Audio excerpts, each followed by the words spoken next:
March 16th, 2020. The stock market just had its worst single-day point drop in history. Trillions of dollars gone in hours. Panic was everywhere. People were selling everything. Financial advisors were overwhelmed with calls. Retirement accounts were bleeding out. And right in the middle of all that chaos, one man, sitting quietly in Omaha, Nebraska, was not panicking. He was buying. Not because he was reckless, not because he didn't see the danger, but because he had seen this before. His brain had a library of crises, and it knew what came after the fear. That is not luck. That is not just money. That is a trained brain.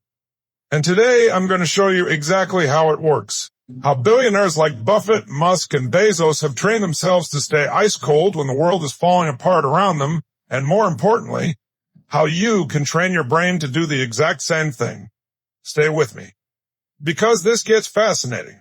Before we talk about what billionaires do differently, we need to understand what stress actually does to the average brain, because most people think stress is just a feeling. It's not. It's a biological takeover. Deep inside your brain is a tiny almond-shaped structure called the amygdala. Its entire job, its only job, is to keep you alive. And the moment it senses a threat, it fires. Cortisol floods your bloodstream. Your heart rate spikes. Your breathing gets shallow. And here's the part nobody talks about. Your prefrontal cortex, the rational, problem-solving part of your brain, goes offline. You know that feeling where you're so stressed you can't think straight? That's not a metaphor. That is your amygdala literally blocking rational thought. Now here's where it gets really interesting.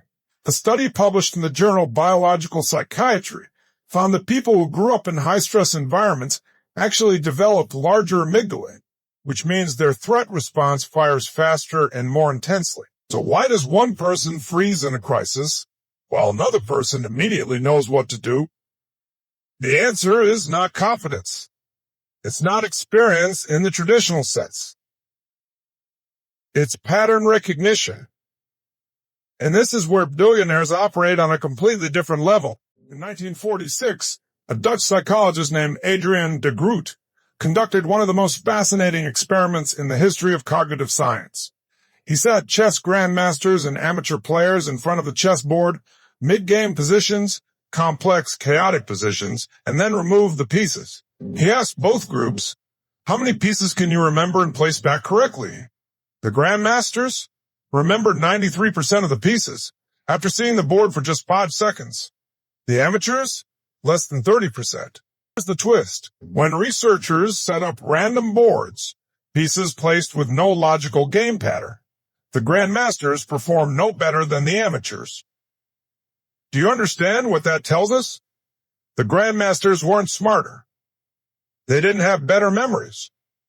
They had pattern libraries. Their brains have processed tens of thousands of chess positions, and they could recognize structure within chaos instantly. This same principle shows up everywhere elite performance exists. A veteran pilot hits severe turbulence. His hands move before his mind even consciously registers the problem.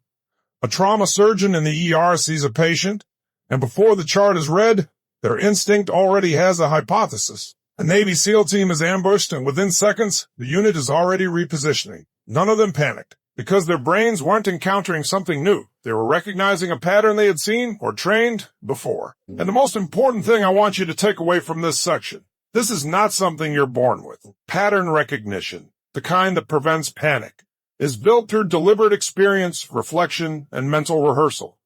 Billionaires know this. Let me show you exactly how they use it. Warren Buffett has lived through more financial crises than most economists can name. And every single time, while the world was panicking, he was calm. But why? Because Buffett has spent over 70 years deliberately studying market patterns. He once said, and I'm paraphrasing here, when I see a certain type of fear in the market, I recognize it. I've seen it before. And I know what historically follows. That is not mystical wisdom. That is a human brain that has built the most comprehensive market pattern library in existence. When COVID crashed the markets in 2020, Buffett's brain wasn't encountering new data. It was matching that event to a pattern it had already cataloged multiple times across multiple decades. And the match told him, this is temporary. Now Elon Musk operates differently, but the core mechanism is the same. Musk is famous for what he calls first principles thinking. Most people, when they face a complex problem, reason by analogy. They ask, what have other people done in this situation? Musk asks, what are the fundamental physical laws at play here? And that distinction is massive. When SpaceX was burning through money and facing their third consecutive failed rocket launch in 2008, Musk was broke. Tesla was on the verge of bankruptcy. His personal life was in crisis. He approved the fourth launch. That is not recklessness. That is a man who had built a pattern library not from financial markets, but from physics and engineering. His brain recognized the failure patterns are not systemic. They are solvable. The fundamentals are sound. The fourth launch succeeded. SpaceX is now worth over $200 billion. Jeff Bezos developed what he called the regret minimization framework. When he was deciding whether to leave his comfortable Wall Street job to start Amazon, he asked himself one question. When I'm 80 years old, looking back on my life, will I regret not trying this? That sounds simple. But what it actually represents is sophisticated temporal pattern recognition. Bezos projected his life forward, mapped the emotional pattern of regret, and used that future pattern as data for a present decision. He wasn't reacting to stress. He was navigating by a pattern he could see that others couldn't. And then there's Oprah, whose pattern recognition operates on an emotional level. Oprah grew up in poverty and trauma, circumstances that could have, and statistically should have, broken her. But Oprah did something remarkable. She turned her pain into a pattern database. Every difficult emotion she had experienced, she studied, processed, and cataloged. So when a guest on her show was going through grief, trauma, or shame, her brain instantly recognized that emotional pattern, not intellectually, viscerally. And that recognition, that deep pattern match, is what made her the most trusted communicator in television history. 4 billionaires, 4 completely different industries, one shared cognitive superpower. Now let's go under the hood, because understanding why this works is what will make the practical steps actually stick for you. The brain has a process called chunking. When you experience something repeatedly, whether it's riding a bike, playing a chord on a guitar, or navigating a crisis, your brain compresses that sequence of actions or observations into a single neural unit, a chunk. At first, riding a bike requires conscious attention to every single input, balance, pedaling, steering, road awareness. Your brain is working overtime. But after thousands of repetitions, riding a bike becomes one chunk. One signal fires, and the whole pattern executes. This is exactly what happens with stress response. A person who has never experienced a business crisis encounters one, and their amygdala fires at full intensity because the brain has no matching pattern, no chunk to retrieve. It's all new, it's all threat. But a person who has deliberately built a library of crisis patterns, their brain says, I've seen this. Here's what works. The amygdala calms. The prefrontal cortex comes back online.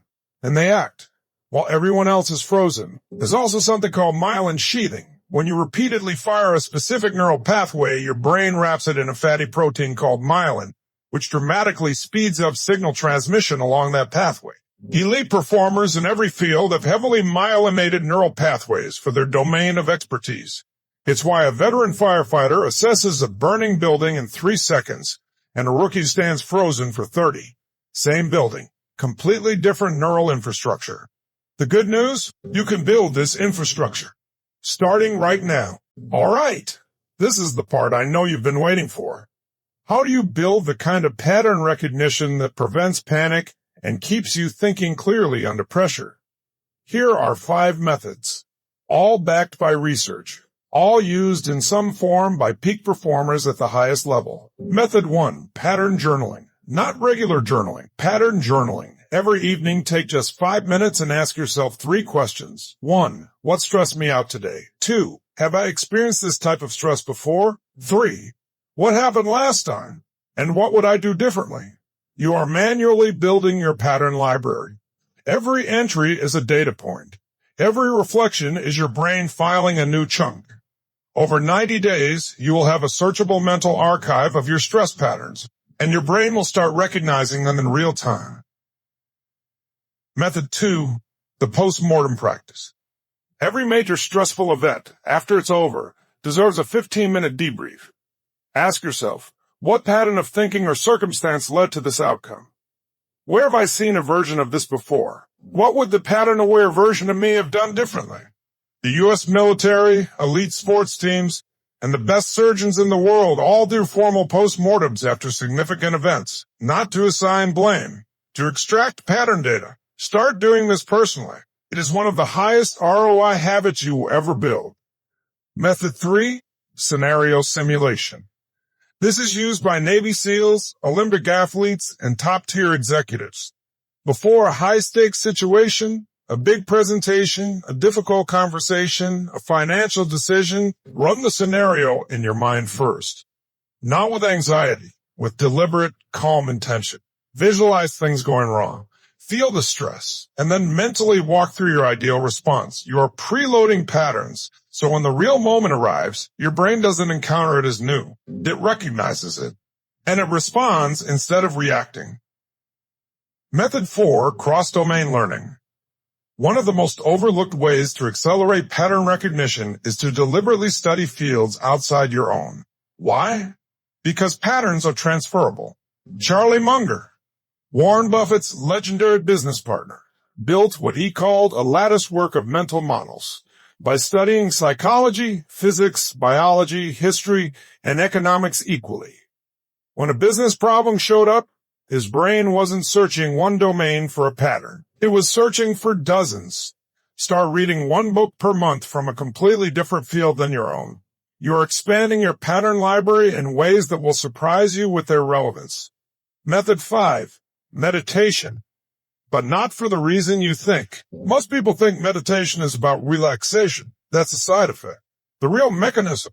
A landmark Harvard Medical School study found that just 8 weeks of consistent mindfulness, meditation physically reduced the size of the amygdala. The threat response structure of your brain literally shrank, which means it fires less intensely. It gives your prefrontal cortex more time to come online. And that extra second, that fraction of a moment before panic would have taken over, is all your pattern recognition needs to kick in. Just 10 minutes a day. That is the biological investment required to start rewriting your stress response. Now, I want to do something most YouTube videos don't do. I want to challenge this idea, because if we're going to take this seriously, we have to look at it from multiple angles. From a neuroscience standpoint, the evidence is strong. The research on chunking, amygdala plasticity, and neural pathway myelination is well established. Pattern recognition as a stress regulation mechanism is documented across clinical psychology, cognitive neuroscience, and performance science. This works. The biology supports it. From a philosophical standpoint, the ancient Stoics were describing this 2,000 years ago. Marcus Aurelius wrote in his private journal, "You have power over your mind, not outside events. Realize this, and you will find strength." What he was describing was the ability to pause between stimulus and response, and choose a pattern-based, reasoned reply instead of a fear-based, instinctual reaction. The Stoics didn't have neuroscience, but they had practice. Thousands of hours of mental rehearsal, journaling, and reflection, which is exactly the pattern-building methodology we've described today. From a skeptic's perspective, here is a fair challenge. Are billionaires calm under pressure because of pattern recognition, or because they have billions of dollars as a safety net? That is a legitimate question. And honestly, the safety net helps. When Elon Musk bet everything on SpaceX, he still had personal resources most people can't imagine. When Buffett was buying the dip, his downside was fundamentally different from a middle-class investor's downside. So I'm not saying pattern recognition makes you a billionaire. I'm saying within your context and your stakes, the cognitive mechanism is still real, still trainable, and still dramatically changes how you navigate stress. The skill is genuine. Circumstances are different. Hold both truths at once. And finally, from a spiritual perspective, across Buddhism, Hinduism, Sufism, and even modern mindfulness traditions, there is a consistent teaching: suffering comes not from events, but from our resistance to patterns we cannot control. Spiritual practice, in many traditions, is essentially the deliberate training of the mind to recognize the impermanence of crisis, to see the pattern. This too shall pass, not as a passive cliché, but as a deeply trained neural response. Science and spirituality describe the same mechanism, from opposite ends of the same corridor. The 3 takeaways from this video. Let me bring this home. Number 1, panic is not a character flaw. It is a biological response, designed to protect you. But it was designed for a world of physical threats, not emails, deadlines, and market crashes. You can retrain it. Number 2, billionaires aren't calmer because they're special. They're calmer because they deliberately built the most comprehensive pattern libraries in their respective domains. You can do the same thing in your domain, starting today. 3, the 5 methods aren't complicated. Pattern journaling, postmortem practice, scenario simulation, cross-domain reading, daily meditation. You don't need all 5 at once. Pick one. Start today, and over the next 90 days, your brain will start to feel different under pressure, not fearless. Pattern aware. There's a difference between a person who panics and a person who feels the stress, recognizes the pattern, and chooses their next move. That difference isn't luck. It isn't money. It isn't IQ. It's a trained brain. And now you know how to build one. Here's your challenge for this week. After the next stressful moment you experience, stop, breathe, and ask yourself just one question. Have I seen a version of this pattern before? That single pause, that one question, is this the beginning of everything we talked about today? If this gave you something to think about, something to work with, hit the like button. It genuinely helps this channel reach people who need it. Subscribe if you want to go deeper into the psychology of performance, decision-making, and the way the world's highest performers think differently. And drop a comment below. Tell me, which billionaire's approach resonated with you the most? Buffett's market pattern library, Musk's first principles, Bezos' regret minimization, or Oprah's emotional pattern recognition? And I'll see you in the next one. Thank you for staying with me. And don't forget to like, comment, and subscribe, my friends, for such powerful videos.